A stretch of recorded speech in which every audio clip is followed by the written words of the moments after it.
If you were a teenager in the 2010s, it would have been difficult, strange even, not to have heard of the various live-action comedy shows that inundated cable TV. Drake and Josh, Zoe 101, Big Time Rush, Hannah Montana, The Sweet Life of Zack and Cody. The list went on and on.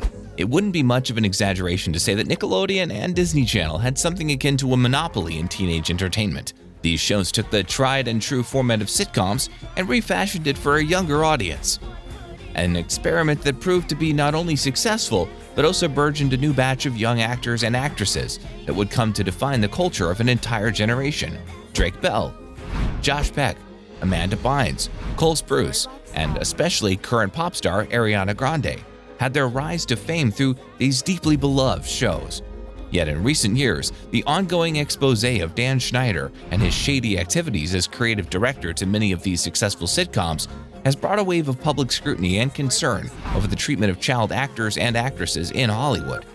It does not come as much of a surprise that when the actress of iCarly, Sam Puckett, Jennette McCurdy, released her book, I'm Glad My Mom Died, many fans and followers of the show felt not only vindicated, but rightfully concerned for the protection and care afforded to child actors such as Jennette during the height of popularity.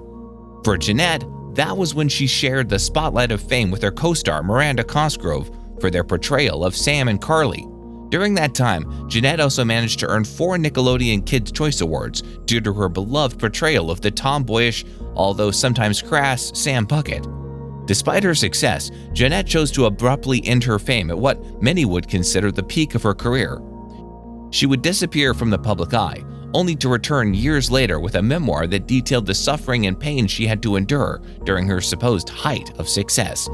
The memoir intimately delved into her complex relationship with her mother, the aftermath of her death, and the heart-wrenching reality of child acting in Hollywood. To understand Jennette's rationale behind the title of her book and what she chose to expose in her memoir, we must reflect back on Jennette's journey as an actress, specifically the influential role Jennette's mother, Deborah, played in furthering her acting career. Playing both mother and manager, the unfortunate truth seems to be that she might have been more than just a strict, controlling mother who wanted what was best for her daughter. Though many may envy Jennette's position of fame and adoration, does the love, attention, and financial security it brings justify what could very well be worth years of severe and long-lasting emotional turmoil? Jennette's childhood was not an easy one. Growing up in a troubled and tense familial environment, Jennette often recounts her family's struggles. Relatively poor and constantly exposed to Deborah's erratic behavior, Jennette not only had to do with her mother's propensity to hoard, but also her frequent emotional outbursts. Admitting that at the time she viewed her mother as an anchor for her turbulent reality, it did not take much questioning for young Jennette to follow her mother's whims and plans she had for her. Jennette often attributes her foray into acting entirely to her mother. It started as a decision forced upon her as a way for her family to make extra money on the side. She began her acting career in earnest at the young age of 6, appearing in several different TV series, before finally getting her breakthrough role as Sam Puckett in the Nickelodeon sitcom iCarly. Success in Jennette's eyes, however, was marred by the weighty responsibility her mother placed upon her. The pressure to perform grew, becoming harder and harder to bear as her career eventually became the primary source of income for her family. And yet, despite Jennette's many complaints, Deborah remained vigilant to keep her daughter in the glamorous world of Hollywood showbiz. It was clear to Jennette, even if she was only subconsciously aware, that so long as her acting continued to be successful, raking in money for their struggling family, that quitting was not an option for both her and Deborah. After the final season of iCarly aired in 2012, Jennette would reprise her role as Sam Puckett in the 2013 spin-off series Sam and Cat, where she shared the screen with Ariana Grande, who played the character of Cat Valentine, originally from Victorious. They played roommates who also began a babysitting business. Sam and Cat was a straightforward, lighthearted story of two seemingly opposite personalities going through the motions, but ultimately working through it in the end. Behind the scenes, however, Jennette and Ariana's relationship was not the smoothest. Sharing the spotlight with Ariana was a time Jennette found to be stressful. She admitted the jealousy she showed towards Ariana, how she felt robbed of experiences and opportunities whenever Ariana was offered exciting job offers.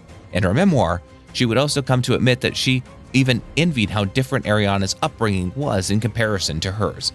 She saw Ariana as someone who grew up in comfort and security, while she had to grapple with the harsh reality and stress of monthly bills and an erratic mother. In recent years, however, Jennette managed to grow out of it, attributing this jealousy to a process of growth.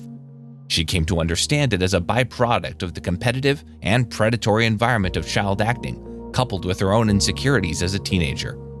In retrospect, little did Jennette know that the stress and pressure she constantly faced had been building up little by little in the back of her head, a buildup that would soon reach its boiling point.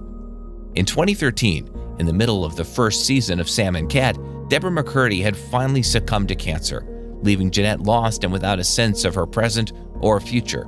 The absence of her mother warped the cruel calorie-restricted diet she was subjected to, inducing bulimia due to her inability to keep up with the regime. Sam and Cat would ultimately be canceled after only one season. Jennette refused an offer of $300,000 from Nickelodeon to refrain from publicly talking about her experience on set. She decided to quit acting, veering away from the limelight she had been under for the entirety of her life. Jennette saw this as the first step towards healing. For her, it marked a promising new start towards reclaiming her life for herself, away from the looming specter of her mother. Jennette would return to the public conscious with the publishing of her memoir in 2022, I'm Glad My Mother Died. Originally designed to be a live show, the onset of COVID-19 forced her to cancel her plans, opting instead to convert the material she had prepared into a book. The memoir reveals in great detail the complicated relationship Jennette had with her mother, as well as her coming to terms with the fact that what was done to her was, in fact, abuse. It features a detailed retelling of her mother's strict hold on her diet, through among many things calorie restrictions and starvation. Jennette would go on to attribute this as the main cause of her eventual eating disorder. Unfortunately, it still wasn't the most extreme and invasive measures she experienced growing up. Despite the dark topics it explores, the memoir is publicly commended for Jennette's witty and funny style of writing. In particular, Jennette's ability to convey the traumas of her childhood in a digestible yet impactful way seems to resonate strongly with readers. Jennette admitted that the title of the book was intentionally designed to be controversial. She felt like not only was it appropriate for the tone of the memoir itself, but she had also earned the right to use it. The positive reception of the book is a testament to Jennette's capability as a writer, and an indicator that the experiences Jennette went through were both eye-opening and important as a looking glass into the lesser-trodden world of child acting. Jennette regards the publishing of the memoir as part of an ongoing recovery process. It was a way to process her traumatic past and reconstruct her perception of her mother.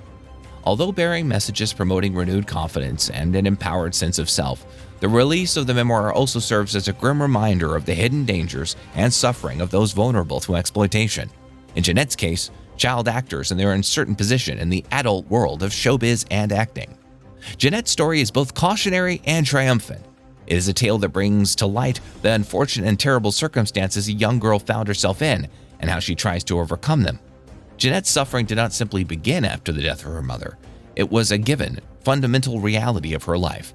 Even when she was supposedly at the height of her fame and popularity, it loomed in the deepest recesses of her psyche.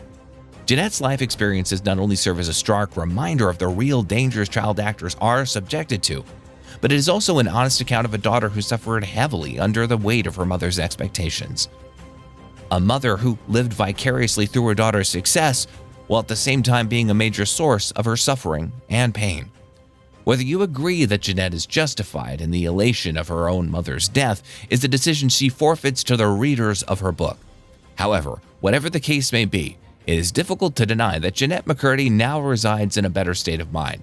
The once famous child actor is slowly reclaiming, piece by piece, the autonomy and freedom that was never afforded to her in her childhood.